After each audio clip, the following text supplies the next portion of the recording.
What's up, everybody? Good morning. Good morning. This is Erica Williams from the Classy Climb blog. I had to do this early one after being up early, walking, and watching several newscasts that actually just completely zapped my energy, and I had to go, whoa, wait a minute. So this one's entitled, I Choose Liberty and Freedom. And let's be clear about what we talk about as liberty and freedom. I choose liberty because liberty is the ability to have free will, self-determination, act as one chooses within the bounds of the law. Okay? And what people kind of missed under the radar all night long and all morning long, they were like, in New York, we do stop and frisk. It's great. It's a great ideal. And in that note, I started freezing because I heard stop and frisk at least 30 times. People in New York will tell you stop and frisk is not applied everywhere. It's applied to one little segment of New York. And imagine if those guys got up to Wall Street and start saying, hey, Wall Street bankers, I'm going to check your pockets for that cocaine and those pills. So just come on over, let me check your pockets. It would stop immediately. And of course it did, because it is against your right. They can't just stop you because you're walking on the street and go, hey, you know what? You're a brown person. I'm going to stop you and frisk you. So already went to court. Can't do it. But they kept talking about it over and over and over. And you had to think, if they keep talking about stop and frisk going nationwide, that means you'd be getting TSA treatment. And we've all been to the airport. TSA treatment all over the whole United States. How long do you think people would put up with that? And not even that, what conditions would America have to be in for us to even debate doing stop and frisk nationally? We'd have to literally be in a martial law situation. That's dangerous rhetoric. Now, I know we're all saying the elections is tiring us and wearing us out and people are saying crazy things, but to think, even as they said stop and frisk out loud, Donald Trump's face went, whoa, wait a minute now. Now, if Donald Trump, who's all about Mr. Law and Order, is like, whoa, easy on the stop and frisk, he even knows that's not viable. It's not a good option. It doesn't make anybody safer. It doesn't make our cops any safer. It actually puts more people at risk. Because you can go Google stop and frisk all you want. But anyway, so a reason I really wanted to wrap this all up is everybody's like, these people are acting out, they're rioting, they're doing things. And it's twofold. It's a lot of pressing, financial pressing going on with a lot of people. Now, if you notice, Congress is investigating the lady and making her tell them why EpiPen is so high. Middle-class soccer moms all over America are mad about the EpiPen being the cost it is because of allergies increasing. Again, we put a little peanut oil and different shots and things we give children. So now we have all these peanut allergies that have arisen out of it. So now we need these EpiPens. Okay. Well, you got to realize that company has spent millions upon millions upon millions of dollars to get approved by the FDA and to be out there and to be marketing all over the place. So yes, it's a life-saving thing, but they may have been already bracing themselves for increases, not because Obamacare, but because the inflation in our economy. So something that is so small, like one company raising their prices, has made all these moms go, whoa. Why? Because it's financially pressed. All these people that are lower class, and I'm not saying lower class, I'm talking about working class, middle class. If you make under $100,000 a year, even if you make $100,000 a year, up north, you telling me the EpiPen is $400 to $800, all of a sudden you've got my attention. It's one more thing that cost that soccer mom to go, whoa, I cannot afford that. It puts my child in danger. What if, moms love security. What if their child has an allergy? They don't know. It's an emergency life-saving thing. And so you see it there at Congress. Everybody on Fox Business Channel and CME Business is like, they have EpiPen in Congress because of raised prices? And the women on stage had to tell the other guys, listen, this is a life-saving thing. This is a mommy issue. This is a soccer mom vote issue. They are going to be upset. So I know you can't see the board. We already talked about this. The way this thing records, it flips it. So I just had I had the Liberty, stop and frisk, EpiPen, Charlotte. I know you're seeing Charlotte. And we have a twofold thing going on here in North Carolina right now. We're out of gas. Straight up, we're out of gas in many places. Secondly, Charlotte. I lived in Charlotte for a 3-month period in the summer, and I will tell you, Charlotte was this beautiful area that it's like almost college-y, relaxed feeling in the summer, and all of a sudden, 2008 happened, and it messed up a lot of the housing in the area. A lot of housing that was $75,000 went to $25,000. So what did you have? You had all these people coming in, investors, flippers, a lot of people who had $400 rent, and they live close to the stadium. Trust me, I lived over kind of in that hoodish area. Live close to the stadium for $400 were like always living over there. It had never changed. So now all of a sudden you're telling all these people who lived in the Charlotte region near this banking behemoth, Bank of America, hey, sorry, inflation went up. You guys got to get out of here. Yeah, I know the bus stop's convenient for you guys to go to work and stuff and all that, but you got to get out of here. So now you go to Charlotte, houses that we could get for $75,000, $100,000 are like $150,000, $200,000, $250,000. There's an area called NODA. You can Google this for yourself. It's NODA. It is like a hipster's paradise. It is like the hipsters ran into this area and said coffee shops and music bars must exist here. And they did. It's great. Tacos and pizza and everything's over there. And it's great. But guess what also happened? People came down from New York. People came down from Ohio. People came down from Pennsylvania. People came from California. And now these areas in Charlotte that were gentrified and old grandpa used to live in a 1920s house for $500 a month are gone. They were leaving when I was there, and that was years ago. I mean, they should have seen the writing on the wall. I mean, right now, if you want to, you can go Google Charlotte for articles about cost of living in Charlotte and people can't afford to live in Charlotte. It's not that you can't afford to live. This is happening everywhere. This is happening in Nashville. This is happening in Austin, Texas. This is happening in everywhere you think about. Because what happens is a lot of people that were making $10 an hour and kind of getting by with $400 rent in this area that wasn't terrible. It wasn't the best. There was some crime over there. There was some cars being broken into in Charlotte, but they could afford to live. And I have a friend, he lives there now still. He doesn't have a car. He hasn't had a car in Charlotte for years, almost 10 years. Because it was easy to get on the bus from where he lived. It was easy to catch an Uber. It's quick. It's so quick. But now all those people can't live downtown anymore. You're gone. You're out of here. You no longer live on this side of town. You have to live further out. And if you know anything about South Carolina and its economic conditions, people drive up from South Carolina to go to work in Charlotte for $11 an hour. If that doesn't tell you about anything that's going on in South Carolina right now, I'm just saying people drive up sometimes 30 minutes, sometimes 40 minutes, sometimes an hour to work in Charlotte at our malls and at the different places in Charlotte for $11 an hour. So imagine the guy that's always lived in Charlotte, working for $10 an hour, having $400 rent, and just chilling and hanging out. He can't do that anymore. So when you saw people rioting the other night, what I thought was really funny, sorry, I have two cameras recording. What I thought was really funny was these people had to at least get a bus to get down there. Now, why do I know that? Why do I know that? Because they ain't got no gas. There ain't no gas in North Carolina.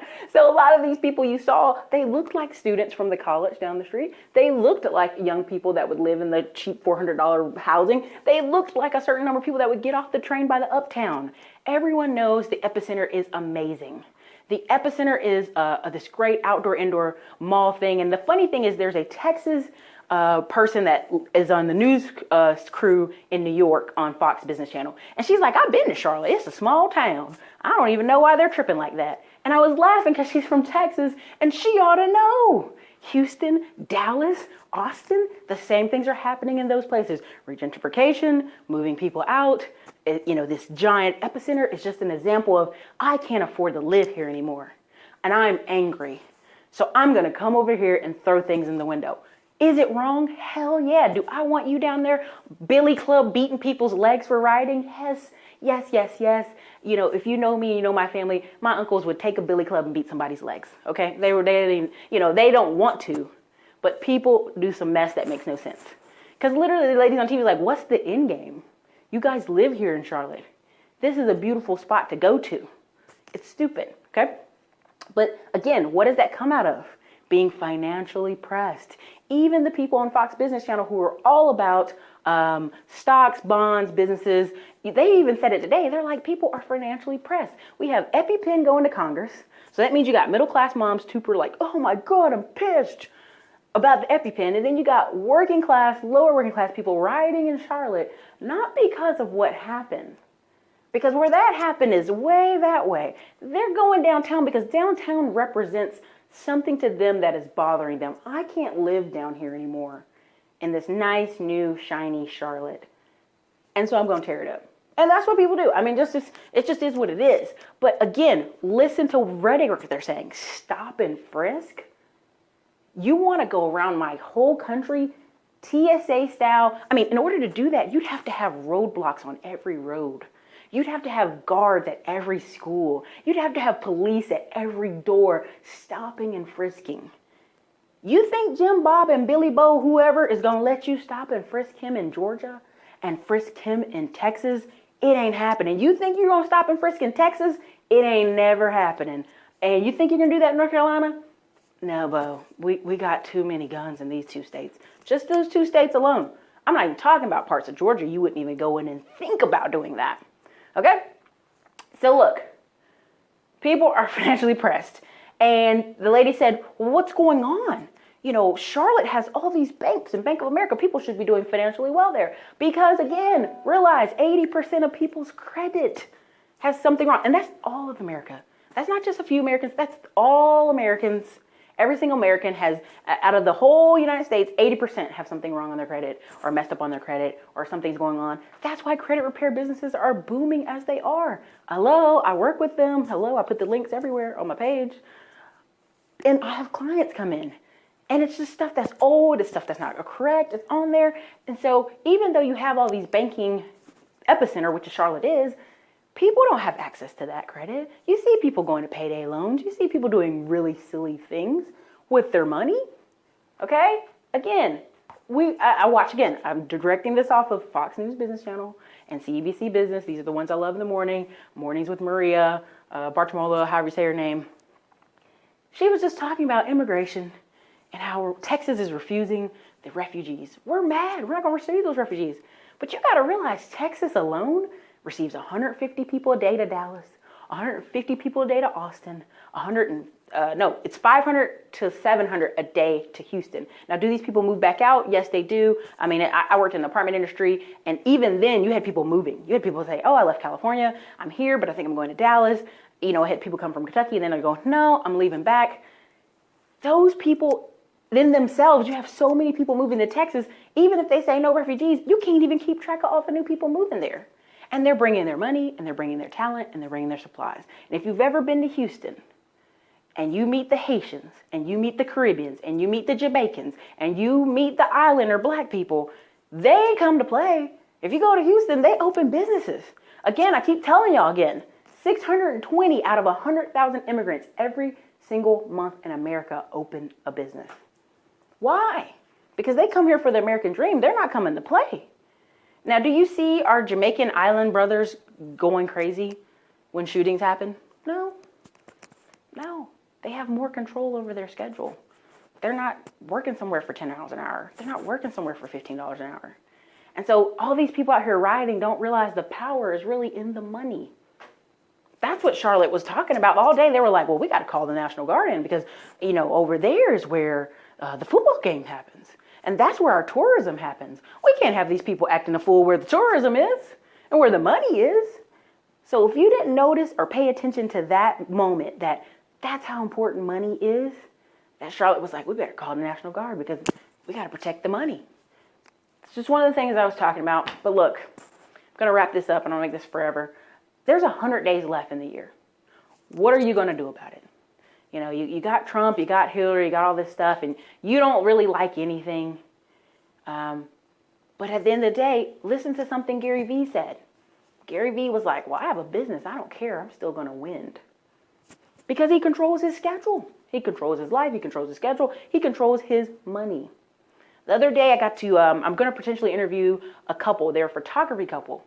Young black couple left Baylor. They graduated from Baylor, and they are doing photography all over the world because they had 2 great wedding shoots, and not Beyonce, but some other singer invited them up to do their photo shoot. So they are living the dream, the American dream, as far as working and living and taking photos. But I just had to say, like, even they're like, well, I'm not really concerned about the election because I have a business, and I'm going to go live my life and do what I got to do. Now, EpiPen people are worried about the election. EpiPen people are worried because they got to figure out if they're going to have to lower their prices or do something. But again, we have to boil it back down to freedom and personal responsibility and choice. And people don't like me saying that, but a lot of these people are acting out instead of saying, wait a minute, let me keep my dollars at home. Let me sit back at home and figure out what's my next move because I don't like what's happening. If nothing else, I'd get life insurance, okay? I mean, if you're a person at home and you're like, man, these people are getting shot left and right, what would happen to my family if something happened to me? I'd be one, getting life insurance. I'd be two, focusing on having long conversations with my kids about not being out there. Period. I mean, I'd be like, look, this ride is gone. I see you, Jack. I see what you said. That's what I tell my friends. Why are you worried if you're trying to build? Exactly. It's the truth. Yeah, I see you, Jack. I see you guys on there. It's facts. It is facts. You know, if you're really busy or you had to get up to go to work today in Charlotte, some people can't even go to work today in Charlotte. Now, they're going to try to pretend like it's because the National Guard's out. But it's one, because we ain't got no gas. So don't be confused about the news. There's a bunch of areas in Charlotte with no gas. And two, they're shutting it down so they can clean up, okay?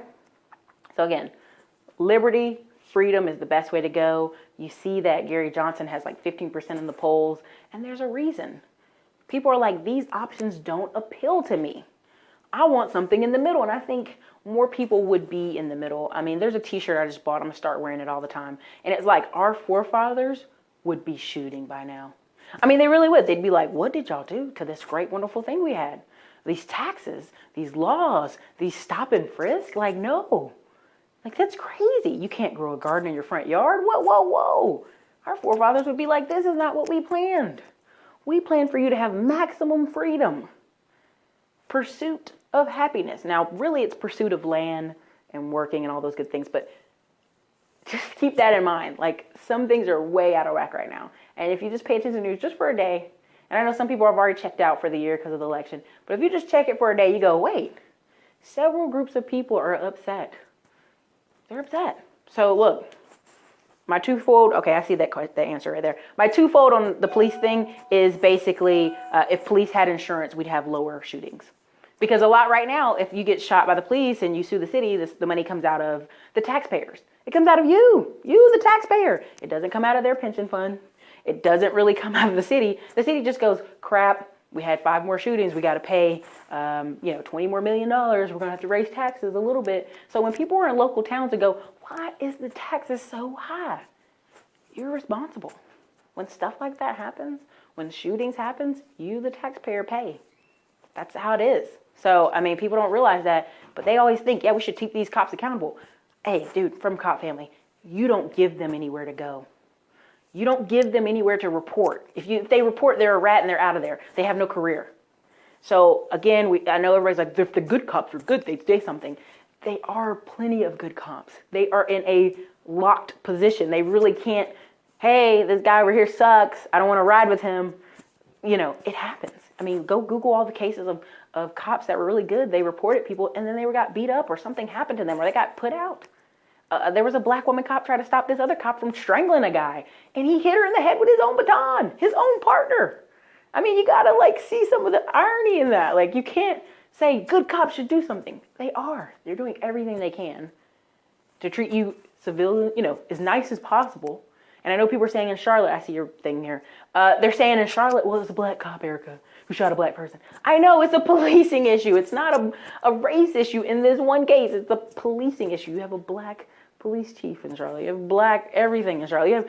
It's a very progressive city for black people. And if anybody asks me right now, I say, yeah, I moved to Charlotte. It's great. But whistleblowing, you're right, Jack. Whistleblowing, it doesn't really work for them. So there are good people. They just can't really string out and be, hey, this over here sucks. So anyway, again, the points are liberty, freedom, do as you will, as you please in America, the greatest land ever that has issues. Stop and frisk, TSA treatment, EpiPen, nut allergies, that's all that stuff. Charlotte, financially pressed. Look, spend your money with people that spend money with you. Hey, Andre, I saw you on here earlier, but look, spend your $20, $30 a week with people that look like you or people that care about you. That's all I'm gonna say on that one. 80% of stuff is wrong on your credit. Get your credit checked out. Why do you think credit companies are everywhere now? Because people realize if they don't have access to credit, they don't have this freedom to kind of have leverage, to kind of move, to do things, to kind of have freedom. Do you know what I'm saying?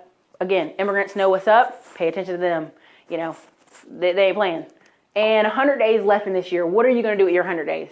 What are you going to do? It's 100 days left. You can do anything you want. This is America. As long as you fight for it. And you guys, this is Erica, Classy Climb Blog. I saw some of you come in and out. Love you. Have a great day.